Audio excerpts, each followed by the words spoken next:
best way to turn those plans through some hard work, a lot of hard work, turn them into actual good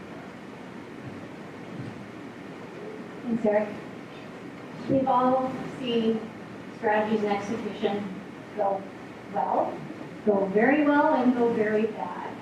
And that has been what's really motivated me over the years to the focus of the work that I do, with organizations, because when you see it go bad in your eyes, you feel like you're on the recipient end, it's frustrating, and you're struggling to find ways to make it improve. When you're on the leadership end, you're equally frustrated because you're trying to resolve that issue and feel confused. May not have the tools or the background or the training or the support that you need to make it happen. And so, something that you'll learn about me probably through today's conversation is I am very passionate about human behavior and the people role within execution. And it's a combination of seeing it go poorly and seeing it go very well, and my passion for people and behavior and organization systems. That gets me really excited about today's conversation. Very grateful to be here. Execution, this word, when I first heard it, I was like, what does that even, is this like synergy and paradigm? Like, what does this word mean? And, why are we starting to use it more often? And, I think part of what we have is all these ideas, the ability to collaborate like we've never been before, the access to technology, the access to knowledge, creating rooms like this, being good at these types of things. But really, execution is important because I see it as it's the art of doing. And so, this is the measurement from where we go from discussion and dialogue and putting things on paper to what did we actually do? And it's more complex than just saying results. It's the art of doing. So it's both the goal setting and it's the accomplishment all rolled up into one very heavy word at times, which is execution. And so this is incredibly important because we are what we do at the end. And so I've got tons of aspirations, as we all do, but execution weighs heavy on me because this is the art of getting things done. Awesome. So I have a question for all of you, and I'm going to ask a show of hands, but first I'm going to ask the whole question, and I'm going to ask you to choose one or the other. So which is harder, creating a brilliant strategy or executing that brilliant strategy? Okay, so show of hands for creating and designing the brilliant strategy. Raise your hand if you think that's harder. Okay, 4 of you. Raise your hands if you think executing that strategy is harder. Okay, so in a room this size, it's usually like that. Ask any leader, ask 100 leaders, right? And 95 of them will tell you executing the strategy is way more difficult.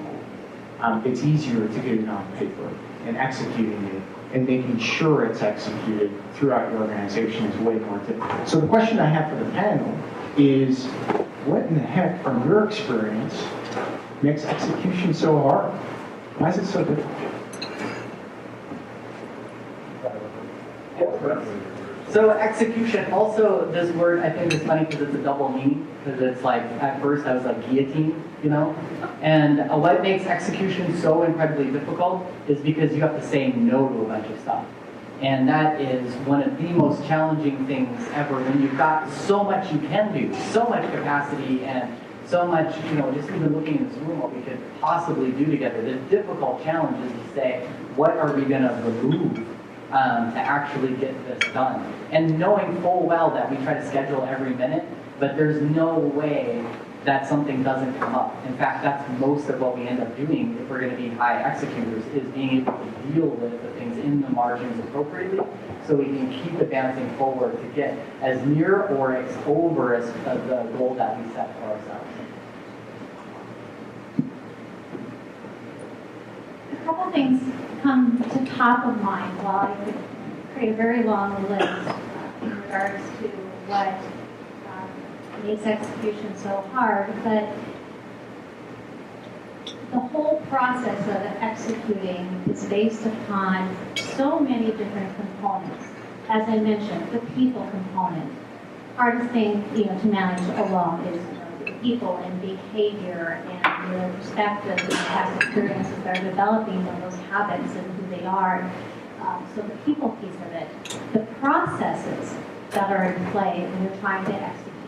So the processes of workflow, communication, the processes of how you work with your customers, the processes, down on, the floor, the processes, the relationship management, there's just so much at play. And that's supported by technology or infrastructure that goes underneath it. And that can change how you design the execution and where it ultimately takes you. So that combination is just quite the system of dependencies that are at play. It's a big unknown at many times. And so you take all of that, which is so complex to begin with, and then you have the rate of change that's happening. And the rate of change that we experience today is just phenomenal compared to past experiences, or where the world was in the past. The rotary phone, it took 40 years for that to get into 10 million households. It took the iPhone 2 years. And the iPhone came out, I don't know how many years ago. So the exponential rate of change has just, the mushrooms, it keeps mushrooming. And so the combination of those things are what I feel like make execution a really tough thing. Just relative to the rate of change, one of my most favorite posters is a picture of a person sitting, scratching his head, saying, just when I learned the answers, they changed the question. And that's what I feel like a lot of days is I learned the answers, then they change the questions. But I think part of execution is hard work. It's where your head starts to hurt. Some folks, as Mike talked about earlier, the strategy part is the easy part. It comes from inspiration, it comes from creative thought and so forth, but you get into hard work, and then it's risk. I have to go outside of now my comfort zone, and I have to ask people to do things, or I have to talk to them, or I have to try to engage them. I think we'll talk about engagement later. But I have to take risks, and now they want me to set a lead measure. Oh yeah? What's that? I know what it takes to be successful, and then someone like Mike will tell you, well, that's a lagging measure, it's not a lead measure, so we're learning that nomenclature. But you're taking a risk, you're setting a goal, you're saying, I'm going to do something, and there's risk there. And then the focus, how do I get out of the day-to-day, and all of it get out of the day-to-day. I see some smiles around the room, right? And it's hard to, and particularly as we're working our succession plan, and I'm trying to provide a little bit of advice and counsel to my successor, who I worked with in this case, one that I worked with for 3 years. And I could see him getting drawn into the same whirlwind that it took me multiple years to get out of, so that we could worry about the two wildly ambitious goals that we had. So it's hard work. There's risk involved. You need to learn a few new words, and then you need to focus. And there are just so many things that cause us to not focus as much as we like. Yeah, so I was driving to work the other day, not thinking about this topic, but life in general. And I thought this. I've spent my whole life putting things into boxes very well. Categorizing, organizing, getting things sorted out, getting my email box to zero, putting everything in the box and the check mark it should be, only to discover now that I have enough age on me to learn that everything is a liquid. And so all of these systems and ideas, it's like that's not how it works at all if you're going to execute. Because it's like we move from this sort of structure to more of a spirit driven by, wildly important goals that have to pull us. The purpose pulls us rather than us trying to push it with our appropriate boxes. Now there's a healthy tension there, but certainly we have to have some new tools, because nobody in this, we have not experienced this before. Right now there are millions of dollars being paid to capture your attention with a little rectangle in your pocket that is just ready for you to suck you into something that may be important, but not part of your purpose. And nobody's faced that before. These are different challenges that we are up against. And so that's what makes it a part of what's challenging. You know, there's great change and there's people, but we're up against new things where we can't just hand over the playbook of what's used successfully for 20, 30 years. There are some elements of that, but part of what we gotta do is get rooms like this and then redesign what's our new art of doing for this present reality. So let's hear from you. So when you think about your goals, outside of your day-to-day business, what keeps you from taking action, the type of action that will actually lead to you accomplishing your really, really big goals that you set out? So think about what's the one thing or what's the biggest thing that keeps you from meeting those goals. If you have a pen, write it down. If you don't, just keep it in your mind. What's the one thing that might distract you or keep you from really making meaningful movement on your goals? Icy roads. Icy roads, yeah. All right, we'd love to hear a couple. So can I have a volunteer? Yeah. Okay, so I had one because I just did this, and it was the pain. And I call it pain. You bet. So it was really seriously about how painful it was going to be to deal with people that I had to deal with, how painful it was going to be to change those systems and do what I had to do. This was more on me too. So you just got to know that there's like sunshine that's on the other side of pain. Yeah. You know, that it actually does go away, and it is just temporary self-induced pain. Absolutely. Yeah, one of the things that you'll hear us say is everything we talk about today is somewhat painful, but it says really easy. It says easy, it does hard, and it typically is painful. Thank you. Someone else. What else gets in the way of us really executing on our important goals? Like one of the things that I've found that really derails execution more than anything is oftentimes the plan, the brilliant strategic plan, is created at a high level, so you kind of C-level and senior management level. And oftentimes there's a disconnect, a reality disconnect between what we believe is possible and on a worker level what becomes possible. One of the things that can sort of derail that is a budget. So we might talk about this great plan to do, but if we don't have a budget that supports the man hours of people, oftentimes we've lost the battle before it's even started because we didn't pull in to the execution that people will actually be executing. Right, so not paying attention to the current reality or capabilities of the organization. Right. Thanks, Brian. One more. One more person do you want to share? I think part of it is we need to know what we want. We need to find that. We need us to do what they want to find a tool that's to a very detailed level of execution, sprint races rather than marathon steps in our market.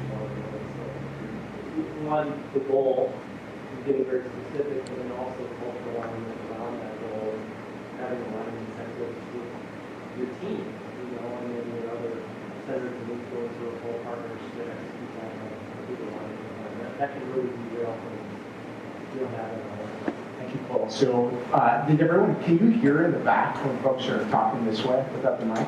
Could you hear that? So what Paul said was, you need to really know what you want. And you have to clearly articulate that, create that type of clarity within the organization so that all folks within the organization know what's the goal. And that goes a long way. Thanks, Paul. So what we're going to do from here is we're actually going to structure the rest of the conversation within the framework of 4 disciplines of execution. Not working? Oh. So with that, we've talked about this idea of people and busyness, etc. And up on the screen, you see a whirlwind. All of you'll relate to this. There's this whirlwind that exists. It's called your day job, right? When you woke up this morning, what's one of the first things you did? grabbed your mobile phone, right, and checked your email, and you had 12 emails that needed to be addressed. And then you got in your vehicle, and the roads were icy, and then you got to the office, and you had 5 people that were waiting to talk to you, or 6 customers that you needed to call back. And you have this whirlwind, the day job of things that just have to be taken care of in order to keep the business going, in order to keep the doors open. Okay? So that's your whirlwind. I walked in and asked, Melissa, how's your new job going? And she says, it's going great. It's a whirlwind, right? So the whirlwind is the day job, and it's all about the urgent. The whirlwind is all about the urgent, and it acts on you. The whirlwind is a demanding master of our time. Our goals are about the important. Now, the urgent and the important, the whirlwind and our wildly important goals, they do not get along, right? You know this. When the urgent and the important butt heads, which they do all the time, which one almost always wins? The urgent almost always wins. And unless we have the discipline, and unless we have the framework to consistently choose, no, we gotta let the important win sometimes. Because if we don't let the important win sometimes, and we don't act on our goals because we're always dealing in the whirlwind, then we'll never, ever achieve those goals outside of the whirlwind. Okay, so what I want you to see is everything that you've been doing historically in your business, your operations, your day-to-day work, we're going to call that your whirlwind today. Okay, that's your whirlwind. That will never go away. Sometimes you can slow it down, but you'll always have your whirlwind. Okay? Now the key challenge is how do you isolate your goals outside of that whirlwind so you can actually have new activities and new goals for advancing your organization. That's the whole goal. And I have some good news, which there's rules to the game on this. And the bad news is that there's rules to the game on this. Okay? And how many of us like rules? Not all of us do. Some of us do. Yeah, Pam, you do. Yeah, right. So the 4 disciplines, just real quickly, giving credit where it's due, everything you hear about the 4 disciplines of execution is the intellectual capital of Franklin Covey, specifically Chris McChesney and Jim Hewing were the authors, Sean Covey as well. And so I'm going to talk about that real briefly, the 4 disciplines. And these folks here aren't necessarily going to stay within what the book says or anything like that. They're going to be talking a lot from their experience. But we just wanted to be able to structure the conversation in a way that we felt like, hey, this is a really huge topic, and we only have about an hour or hour and a half, and so we wanted to have a structure and a flow to it, and we thought this would be a good way to do it. So here's the 4 disciplines in a nutshell. So discipline 1 is focus on the wildly important. So we need to have a way in the discipline to be able to, as Scott said, say no to all the good things and say yes to the best things.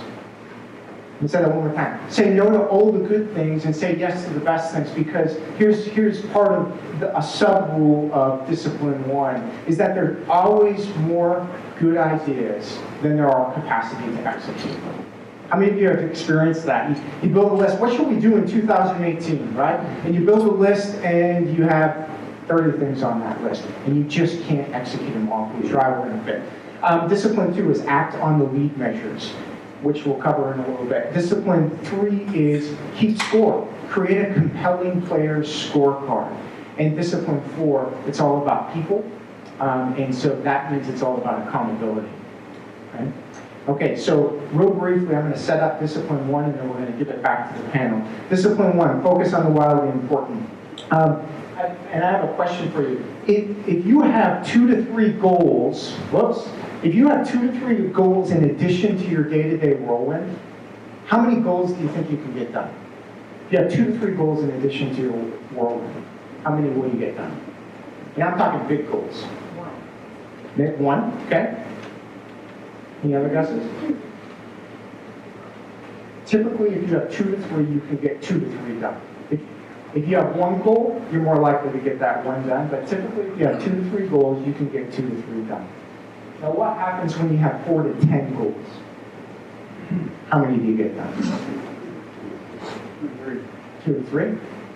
maybe, if you're lucky, 1 to 2.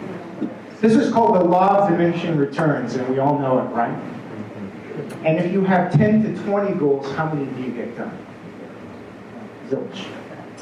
0. Okay, so this next section we're moving into is all about focusing on the wildly important. So my question for all of you is, we're talking about goals and isolating, here's our most important goals, our whirlwind isn't going away, we have to do our day-to-day business well, but we need to isolate goals. So how do you do that? How do you choose, as an organization, how do you identify and choose really great goals? Well, I can start this. Well, let me reflect a little bit on my experience with Lutheran Health Systems, the predecessor of Banner Health. LHS served communities in 17 Western states, hospitals, nursing homes, clinics, medical equipment companies, home care operations, and so forth. So we had a variety of different things, all around, centered around healthcare, and they're actually more tightly integrated than you might think.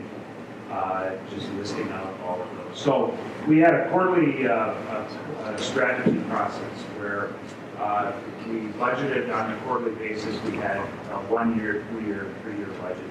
Anyway, we had a complicated process maybe for how we determined what our objectives were. Things bubbled up. And generally what we tried to do is get to 6. We get to 6 strategies that or initiatives, as we call them, that we wanted to, we felt like we needed to achieve, given our look at finances and quality measures, customer relations, although healthcare, I always think, kind of lags the market in terms of customer relations. You know, as important as healthcare is, I think it's an industry that really needs to enhance their game in terms of customer relations. But we had some early experiences with trying to understand customers and what people liked, what they didn't like, what they needed. You also had to help your well, you know, what are the occurrence of disease and so forth. But, so we had a process to define all that. So we got to 6, and we worked with that for a while, and then we found that with 6, we were maybe getting kind of 1 done. Sometimes maybe 2, but not so much. So then we started to decide to make some decisions among the 6, what were the 2 most, and I think that's where we began to hit our stride. I don't know, Mike, maybe later on we'll cover how we did that engagement and so forth. And I've got to tell you that in terms of execution, I failed a lot more than I succeeded over time. And as you look at what you learn from that, which is important. But don't think because you have more failures and successes that you're doing something wrong. So we had a complicated strategy process, but we did it often, and that's why we met quarterly on that. So strategy became a major part of what we did, and from that we tried to choose every year 2 things. Sometimes those the important goals with and we can talk later about how to. So similarly, in regards to strategy, making sure that your goals are supporting that overall strategy. And so whether you're looking at a 3 to 5 year practical vision, or you're backing that down into your 1 year, but those goals clearly have to support that. You have to be considering what are your business drivers in setting your goals as well too, and what the dependencies are amongst. So, I think back to some of the work that I was doing in Microsoft at the acquisitions and across borders, if you will, and the challenges that we had there in creating those goals. It wasn't all about our team and our team goals, but those interdependencies that we had as well too. If you're a small organization, it's going to be easier to create those goals, to get around a shared vision, to see and feel what that initiative needs to be, and come to agreement and consensus, understanding, and commitment around it. the larger your organization, the more challenging it's going to be. And you need to look outside of those individual, those smaller silos or departments, whether it be locations or just a really, really large manufacturing organization. And those interdependencies. So when I had to create goals for my group that had major interdependencies, we had to have a lot of alignment meetings that were happening between those other teams and departments. And boy, I could get really going, but just even the culture changes that happen and the language barriers that happen between those that have to be broken down. So having that open communication is very important. So setting those goals, there needs to be a high level of awareness around what are the drivers for the business, where are those drivers coming from, externally and internally, and narrowing them down, yes, to what those primary imperatives are for the work that you're going to be doing to get a practical vision, understanding and addressing what those barriers are from the very beginning to help define what those goals need to be. And when I talk about barriers, I'm not talking simply about, oh, the competition is doing this, or the technology is changing here. Barriers are internal as well, too, to attitudes to change, to self-preservation or anxiety and fear that may happen on a team as well, too, around their goals. The issues or challenges with, wow, I need to take on these goals plus all these other goals as well, too, and the challenges that create. So in creating your goals, you know, as Eric was saying, you start with the larger strategic vision, overall strategic vision, break it down into practical goals that you can achieve, engage everybody in those conversations. People support a world they create. If you don't have the people involved in those conversations and gaining those perspectives to define those goals and make them practical, then they're not going to be achievable. So be smart about it. So that's a great comment. People support a world they create.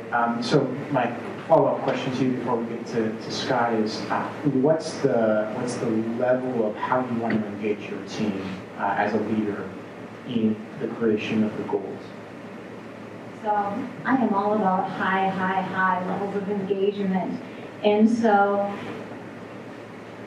you're going to have more creative ideas and you're going to get more commitment when you have high engagement. If we took half this room and have them go work on the execution plan and the other half go on this execution plan, different ideas are going to come up with. And guess what? If you bring everybody together, you're probably going to get a better idea, stronger commitment toward it.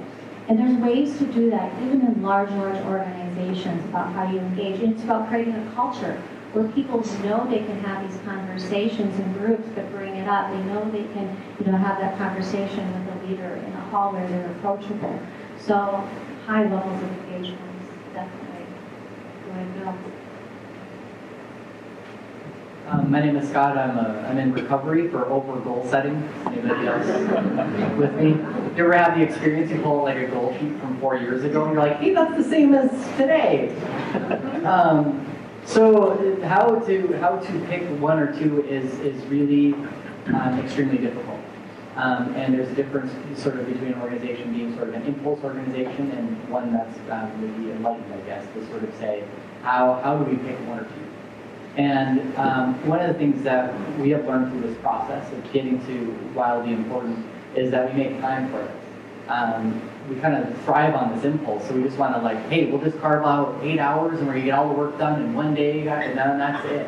And the thing is, this is incredibly important. So you gotta give as much time as is necessary to how important this is.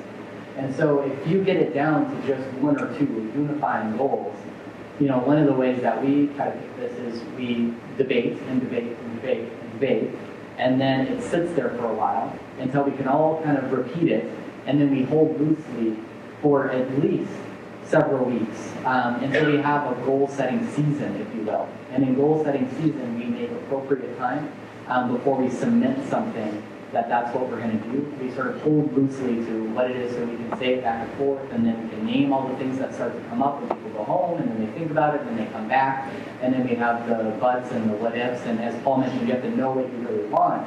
And getting to know what you really want is a process of commitment. So that's a discipline in and of itself to create the list, hack it off through a series of debates, and then hold loosely for a period of time by incubates, and then commit to it. And then your propensity to achieve that goal goes up exponentially just by doing that. Awesome. And isolating new activities from the whirlwind. What questions do you have for the panel around that? Each section we're going to have just a minute or two for some questions, and then we'll have a bigger question and answer time at the end where we can all chat. Any questions?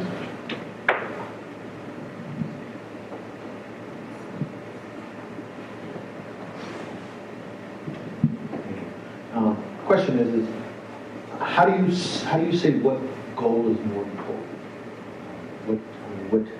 What type of steps do you say this goal is going to be more important than this goal to actually focus on that goal? Because I'm the kind of guy where I literally wake up in the morning and I'm focusing on all goals. And my goal by the end of the day is to finish all of my goals.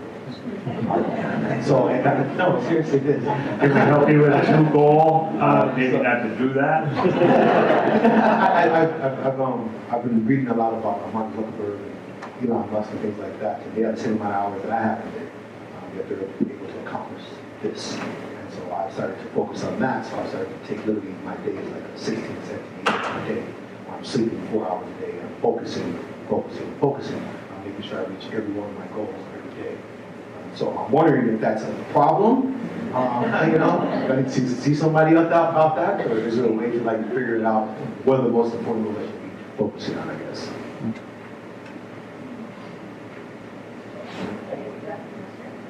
I find that inspirational. I don't know who else is sleeping 4 hours and focusing. It's great. You want some more coffee? But I do think, the root of that question is just how do you pick something that's more important than the other thing? And this is the art that we're missing in this time of possibilities. And so, Eric and Julie might have a philosophy or a strategy sort of this, but the only thing I know, it's a bad phrase we use, but we just say we have to wrestle that living pig to figure it, get it figured out. And so we just keep working at it until we decide, and then it's committed to say, no, this is it. And so that's where being open to a different perspective and getting some people with really good intentions, by the way, we've got a good alignment, then that process in of it itself creates the fuel, I think, to execute goals even better, is that you went through that process to determine to say, no, this is it. And the thing is, it's not like you're never going to do those. You're just committing to these first. And so that's what the hard work is to say, not now, but not never. And so this is, in this time, what we need to do in order to move the whole thing forward. And so wrestling with it is really the only way to do it. And then to prioritize by saying, when we get this done, then we can look at this again. I'm going to build on Eric. You had mentioned right from the very beginning, focus. So what is your one thing? And I'm looking at Jody Bach, and I say this because she can talk to you all about this all day and hold a whole session around it. But, what is the one thing? And so for your business, say if you have a 3 to 5 year strategic vision, back it down, keep backing it down. And so currently I'm working with an organization who has so many great ideas. I mean, it's all about the idea generation, and we can have it all. But, the pie is so big, we're so excited about it. Okay, in 1 year, they know they have these revenue goals. They know they have these 3 divisions of their business today. What is that area of the business that's going to be able to sustain them as they develop the other areas of the business?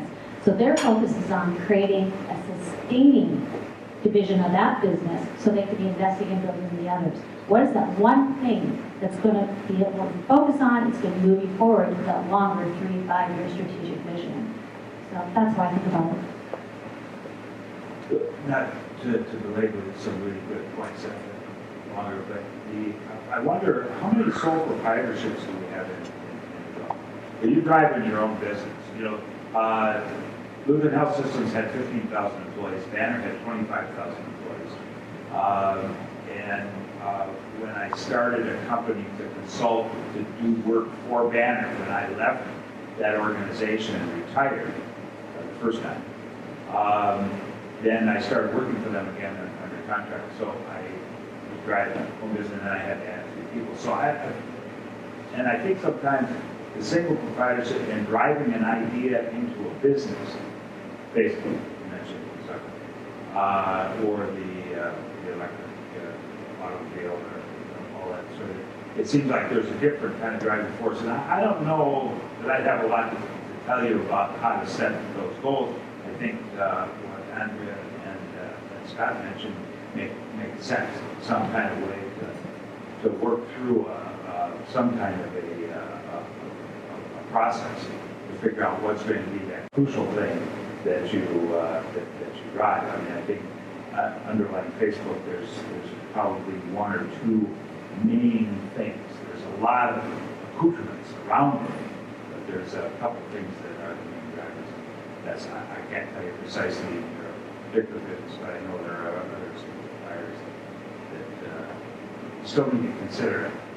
I don't know that I'm real familiar with the process. How many of you in the room have gone 100 miles an hour for 12 hours in a day or 14 hours in a day, and you get done with that day, you get home and you feel like, I didn't get anything done. We've all experienced that, right? Okay, so there's a difference between busyness and effectiveness, and there's a difference between a goals list and a task list, right? And so it's about are your tasks, are they contributing to your goals, or are you just busy? So good points. Sure. My partner, Josh Christie, is everything you guys said, the rocks, the pebbles, the backing things down 10 years, 25 years, teaches me that stuff every day. And I make sure that when I do get home, I do not feel like I've wasted my day. I have to make sure that I've done everything, reached all my goals, and then when I get home, I'm ready to do more, to set goals for the next day. So I'm already ahead of my schedule, and then by the next day, I can keep moving forward. So my 16 hours is very well used. Awesome. Breathe from. Done. Do that now, right now. Yeah, this is a quick question on feedback and inclusion with people. How do we create a culture that we invite? So Anna, it's probably more for you, but how do we invite that feedback? How do we invite the inclusion of people into this, the topics and the goals, knowing that we can't take everyone and do everything they want to do? And so I know that the idea is that as long as I'm heard, I'm satisfied. But how do we create and set up these environments and set up the feedback sessions in such a way that people understand that they feel free to make the comments, but understand that just because I said it doesn't mean that the organization is going to do what I just said? Absolutely. So yes, there is a way to do that informally and informally, and you're thinking how I'd like to see you think about culture, and it's not a one-time event that you do and check the box. We heard the feedback, yeah, we did that, but how do you create the culture for engagement? And so the approach that I take is I use, when Kurt introduced me, he used the word participatory. What's that mean when you have a participatory event? It means creating an environment where people know their voices can be heard, where you have kind of rules of engagement that are, understood, and you create those rules of engagement that ideas can be shared, concerns can be shared, and they will be acknowledged, and they will be honored, and they will be valued, and they will be taken into consideration, but we all know that they all can't help us achieve that end goal. And so, yes, people, if they feel like they're heard and their voices have been shared, they will support that world that they create. And so you can have dialogue that goes you through the process and works people through it in terms of understanding more from a factual base, the input that they're giving and how that's taken into consideration, how that information is relevant, how do they feel about it. This is a place we often don't go in work, is how we feel about things and see things. And so we need to make sure that we're doing that as well too. And then what does that mean to us? If people can hear what a decision or an idea means to each other, you're going to get on, you're going to grow together and you're going to get on more on the same page. And ultimately, it's, okay, so what does this mean to us? And how are we going to make a decision around it? And people will give their input and they will respect that they have been heard. It's the process that you use, Emily, and not just say, share your idea with me. We may take it into consideration, we may not. Put it on a list, email it in. That is not engagement. And so it's the process that you use. And when you start doing this with your groups and doing this with your teams, they start doing it themselves on their own. Whether they know it or not, they start applying this process. And it works. Does that help? Awesome. So we're going to move into the next part, which is discipline 2, which is focus on the lead measures, or act on the lead measures, I should say. And so what we mean by this is a lagging measure is the wildly important goal. The wildly important goal, I should say, is a lagging measure. And that means you only know if you hit it, like after you hit it. It's like saying, hey, I want to lose 30 pounds. Okay? And the problem with that is that you step on the scale, and by the time, a month from now or a year from now, you want to lose 30 pounds a year, you step on the scale and you say, oh crap, or oh cool. I either did it or I didn't do it. Now, there's things that you can actually measure that are predictive that you're going to lose 30 pounds. They're predictive that if you hit a goal in this area, or you're able to track this area and move the needle in this area, you're actually going to hit that goal. And they're actually influenceable by you. You actually have control over whether or not the needle moves.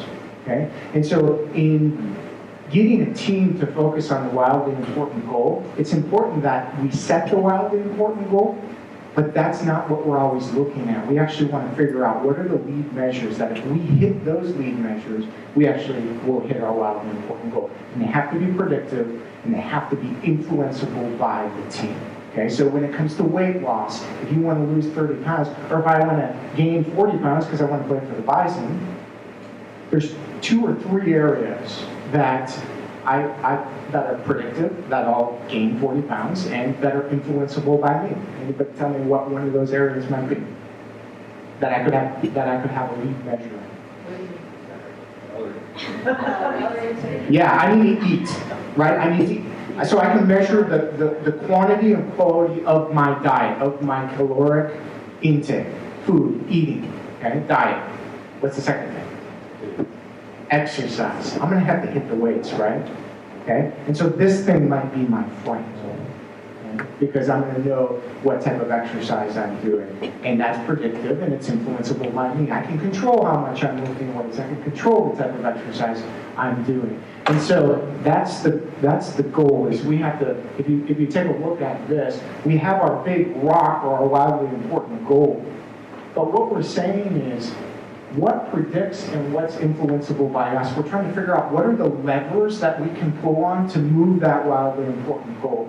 Archimedes said, give me a lever long enough and I can move anybody know? The world. Give me a lever long enough and I can move the world. And so that's what we're looking for in our organizations. What are the highest points of leverage that our teams can pull on in order to move that wildly important goal? Your reference to the Bison is interesting, Mike, because I have heard people talk about the success of the Bison, and I don't know what the position is, what coach, but there's a fellow there that was nutrition. And the reason, and they have their weight program, so they've had that for years, but they added a nutrition element to for the players, and they're often given credit for winning the fourth quarter. Isn't this what football teams do now? Some of them actually mean it because they can perform in the fourth quarter. But so rather than the lagging measure, which is whether we won the game, we're working closely on nutrition, and not only the caloric intake, but what kind of calories they are, etc. So that there's some real success with it. Yeah, that's awesome. So the question for you all is, how do you, this is tricky, right? It's hard. How do you actually isolate the lead measures that are predictive and influenceable by the team? How do you go about doing that? And can you give us some examples as well? Well, I can speak to healthcare. You know, all of you have seen changes in the way that tests are done, the frequency of tests. Some tests have been dropped and so forth. So if you're looking at, we were always looking at lagging measures as well. Now you have cardiovascular disease, so we'll help you work through that. Well, now the emphasis, I think, in healthcare is to get out and We can have a lead measure of number of appointments made, number of appointments kept. And so that's something that's influenceable and also a lot more healthy of a discussion than just saying where we at with the numbers. Because part of what we're doing here, and I think what Mike is presenting for us, is that this is the new language of the art of doing, is that the whirlwind can be taken care of in your strategic plan, and you sort of, got things in place. But now we need something, how do we deal with the whirlwind that's going to attack us? And so creating lead measures are very helpful because we can sort of say, well, these are things we can control and we can own and we can do something about. And so then before time is over, we can actually move the lever on them. Because part of what this is doing is just creating clarity of what is, not just listing what has been done. And so part of having clarity of what is, so we can improve our arc of doing, is knowing what can we influence today. Because we might need to have a course correction where we're at. So in addition with fundraising, also, for our organization, we have members. And so we do coaching sessions. And so we can control the number of sessions. We know that if we get in a room with an organization and we walk through goals and we talk about that and we start, creatively putting together solutions for their pain points, that they're going to raise more money. But what we focus on in this lead measure is number of coaching appointments that we have with them. And then also what they rank, and net promoter score, we'll check just to see were they happy and would they refer. So these are things that give us really good input as a lead measure to a lag measure, which would be a certain amount of money raised this year. I'm thinking about this from work in software industry. So if there's people who are currently really engaged in software industry, forgive me, because I have not been involved in R&D for some time. But I think about when we had major releases that had to happen. Whether they were kind of interim releases or it was really one of those really big, that hairy, audacious schools releases that had to happen. And having the different teams and the departments that had to work together, and how within the whole release of the software, we certainly had the usability testing that had to occur. We had the pilot thing that went on. We had the code lines that had to be written. I obviously wasn't involved in that, but within each one of those, to get to the overall objective, we had those measures every day that had to happen.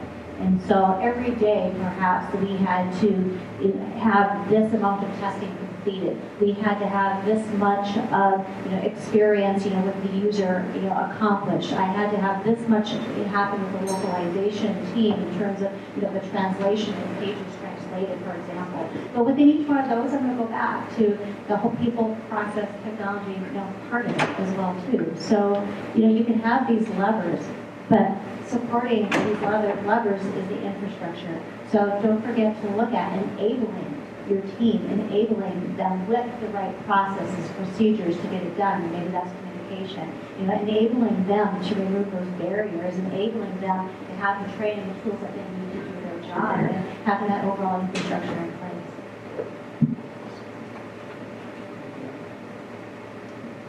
Okay, so now we're going to move into discipline 3 and 4.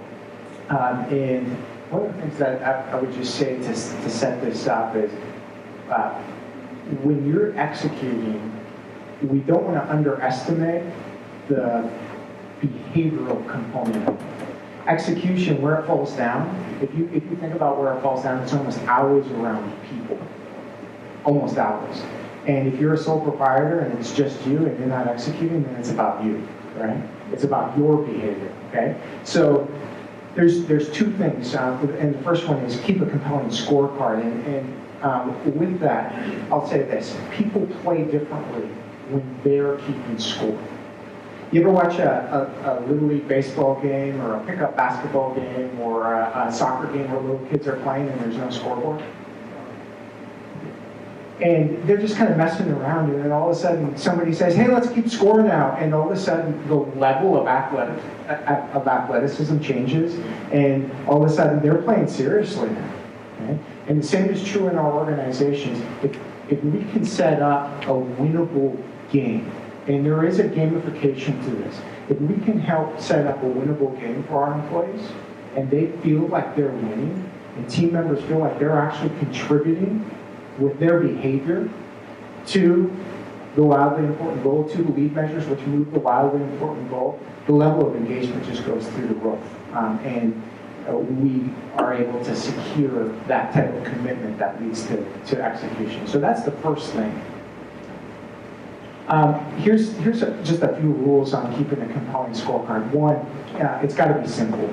A complex scorecard doesn't work in terms of engaging your people in that type of way. It has to be highly visible to the players. And we're talking, if your players are in a queue, it's right in their queue. And it's like on cardstock. It's not just digital. It can be digital, but not just digital. It has to be visible. It has to have the right lead and lag measures, which we've already covered. And it has to tell us immediately, are we winning today or are we losing today? People love to win, and if they don't know if they're winning, you're not going to have an engaged person. The second thing, and we're going to cover these two disciplines together, or the fourth discipline is create a cadence of accountability. Now, this is all about setting up rhythms of actually meetings where you're not talking about anything. You're not talking about anything in the whirlwind. You're only talking about what are we doing this week to move our lead measures, which we know, which we're betting will move the lagging measure. That's all you're talking about. It can be a stand-up meeting, 10 minutes, 20 minutes max. And in that, here's the key question. And everybody's asking this question. What are the one or two most important things I can do this week to impact my team's performance on the scoreboard? Then I'm committing to it. I'm committing to that commitment. And then the next week I come back to that same huddle, to that same meeting, and I give account to, I'm accountable for actually completing that commitment. And so we actually go around the circle and say, hey, did you get your commitment done? Tell us about that. And if the answer is no, then there's a conversation right then and there about, hey, I appreciate that you have your whirlwind job to do, and that's really important, and thank you for doing that well. But it's really important if we're going to meet our most important goals that you carry out your commitment. So can I count on you next week to carry out your commitment this next week, and also carry out your new commitment? Okay, that conversation you only have to do it once, typically, and then people will feel accountable. So those are disciplines 3 and 4. So we're going to go through those two disciplines and have the moderator speak to that, and then we're going to have a larger question and answer time. So here's my first question for you on disciplines 3 and 4. They're really all about engagement and accountability, right? They're about engaging the team and about accountability. So how do you create this kind of environment or culture where people are personally accountable and engaged? Authority driven, because now I'm the authority figure telling them that we're going to change the culture, right? And then appoint a VP of culture if you're in a larger organization. Whatever, do that. But so I think that's what I'm trying to do. I'll give one example. 3M had a program. I don't know if they still do it or not, but I thought it was. I thought it had a lot to recommend. They had a fund that they would invest in internal businesses, entrepreneurship, if you will. So you could have an idea, and you could develop it, and you had available some resources available to help you develop the concept. You appeared in front of a group that had charge of this internal investment fund. You would pitch your idea, and if your idea was adopted, you got a certain amount of funding. Then there was round 2. So it was almost as if you were going out into the market, you had angel investors and so forth do that, but they were doing it all internally. And there were a number of products that were developed out of that. So what did they get? They got a passion. I have a passion. I want to develop this. I get the resources from 3M. I don't have to go out and start my own business. I can do that right here within 3M. And as the business develops, I can continue to get resources. So that's just their idea in terms of how to develop it, passion-driven as opposed to authority-driven. Give me a bunch of products. I need products. So completely agree in regards to being passion driven, and that people aren't going to be, so everyone should have their own number. I agree with that. And that it's good that that number is transparent and everyone's aware, and that supports teamwork. So when we know each other's numbers, that's going to support teamwork, right? And even if there's, internal healthy competition is okay too. So everyone should have a number, and numbers are good. And one thing to be careful about is when you are trying to energize and motivate your team toward a goal to execute upon it, and all you're giving them is numbers. And so we need to improve this by this, right? We need sales to go up this way. We need to convert so many leads this way. We need our production to be this. Okay, that's not going to work with everybody. Numbers, maybe less than 4. I'll say 10% of people are going to be driven by numbers. And so you have to give them something that they're passionate about, something that they see and something that they feel. And so if there's a number about improving quality, bring that product in front of them. Let's see what the issue is with quality. Let's have a customer come in and talk about what's wrong with the quality. That will motivate, and you'll get the passion for accountability to their work. And so if you just keep telling and telling and telling, and cheering and cheering and cheering, that's like propaganda. Okay, you're not going to trust. And then the other thing that I heard you talking about was, having the goals in addition to the whirlwinds. And you can do that to a certain point. It's just a certain point. But you can't keep just piling it on, in addition to what else are you going to take on? What are you going to do this week to move the dial on that? And so you have to be talking about what needs to come off of your plate. Where do we need to transfer? Where does it better align with? What are we going to trade off and what are we going to not doing? Because if you're doing that, people are going to move into self-preservation mode. And again, trust is going to go down. So a couple things that I think are really important to be aware of when you're developing your team. Be accountable, to the numbers.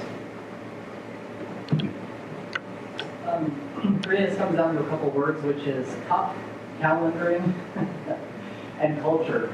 And so when we talk about setting these goals and keeping a compelling scorecard, people get freaked out. I don't know if any of you have experienced this with your team, but when our team first started, people were freaked out.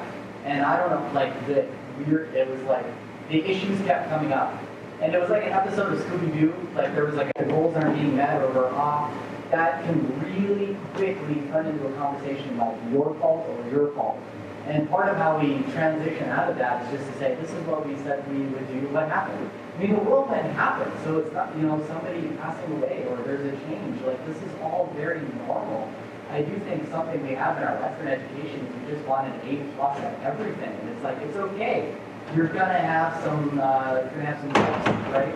But we're gonna do that together.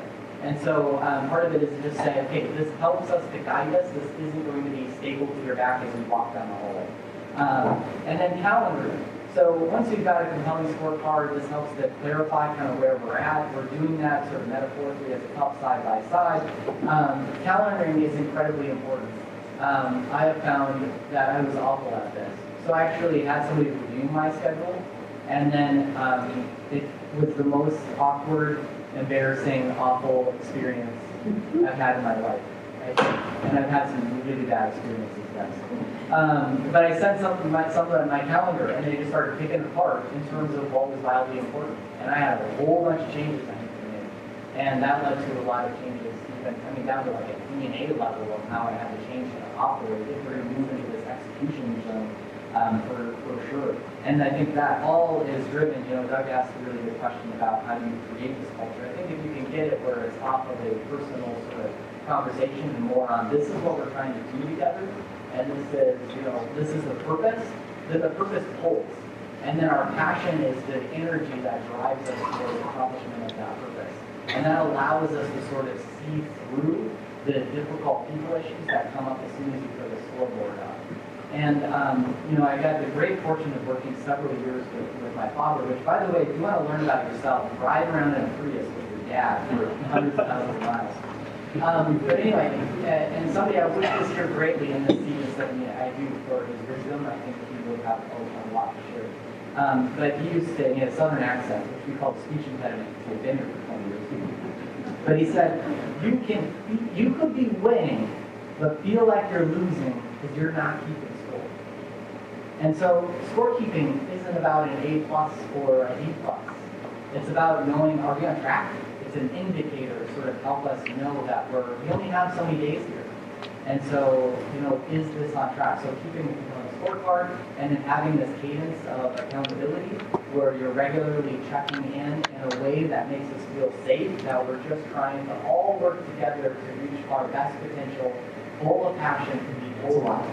3 hours a week to work on, without interruption, your wildly important goal, to work on your lead measures and your wildly important goal. Put it in the calendar as an appointment for yourself, as the most important appointment for yourself, and don't break it. And use that time to work on your wildly important goal. So that calendar thing is really important. All right, so that's what we have for you, but we want to be able to have a conversation with all of you with questions.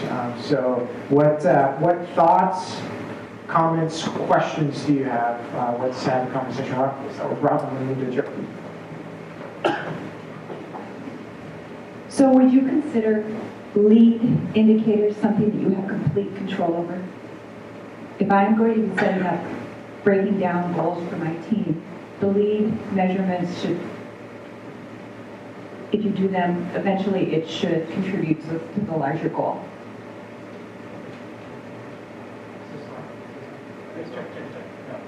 So the question is, are lead measures something you have complete control over?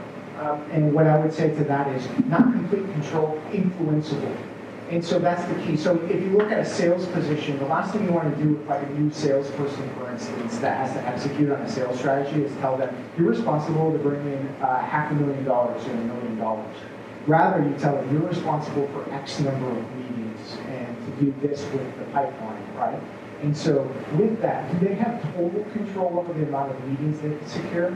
No, because the brand, the quality of the brand plays into it, other people's. Making sure that you are measuring those leads that are important to you, because just because you've been doing it doesn't mean you should keep doing it. And the more you keep adding on but not taking away, guess what? That whirlwind just got, crazier and crazier and crazier. So you bring home a pair of shoes, get rid of a pair of shoes. Right? No, bad example. Just lost it. I don't do that. Do as I say. Other questions? It's the right thing to do, but. Other questions or comments? I have a comment that I could add to, earlier we were talking about how do we prioritize our goals, how do we select the things that we should be working on first. And one of the things that I have used in the past is, and now is that time of year where we should be having those strategic meetings, really planning out our meetings. So one of the things you can do is start with sort of that SWOT analysis. Just begin the meeting by listing your strengths and your weaknesses, opportunities, and threats. And as you begin to then list goals, those goals can be goals that are either going to enhance our strengths, improve our weaknesses, capitalize on opportunities, or address threats. So the way to sometimes prioritize your goals is this goal that's attached to addressing this threat, is that a higher priority than this goal, which is going to improve a strength that we already have? Just balancing against the threat issue versus the opportunity issue can be a way to prioritize. Thanks, Frank.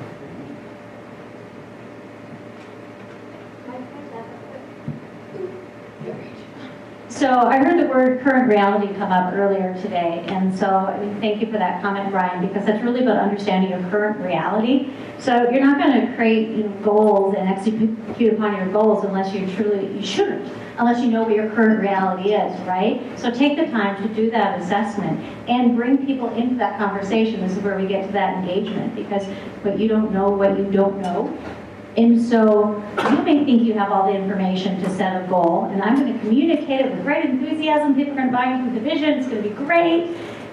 No, you didn't get all the perspectives. You didn't get all the information that you needed. You don't know the current reality. So make sure that you're investing that.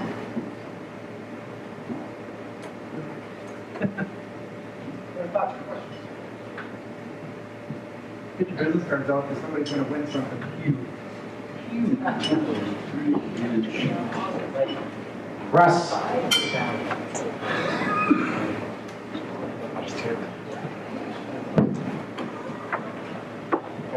So what if your strengths are two very important parts of your business? A strength of mine is being out into a building and being able to see what's going on with that building energy-wise or how it's reacting. But my other strength is being in front of a customer and doing the sales role on that. So the thing that I struggle with probably on a daily basis is, am I going to be the salesperson today or am I going to be the consultant today? And so that's my biggest struggle of my business, of which one do I do most? Or if I was to ask Jim, where would I be most important of? In the building or in front of a customer? I have those same questions that I wrestle with. I think all of us do. So, I think just the fact that you struggle with that and you think about it is probably a pretty crucial thing. That you're actually thinking about it every day, rather than rushing into one or the other. And you probably have to be both, and some days it's 90% one thing, and some days 10% the other. and that's a whirlwind question for you, Russ. So that's a management. I was wondering where the other microphone was. Oh, here you are. That question gets to effectively managing your whirlwind, right? And so this execution we're talking about is a treatment that you give to a specific goal or two specific goals. So you might decide, is my goal this year a quality consultative goal, customer service goal, or improving service delivery, or is it a sales goal? And that will tell you when you're spending time executing outside of your whirlwind. That will tell you where to spend your time by isolating which one it is.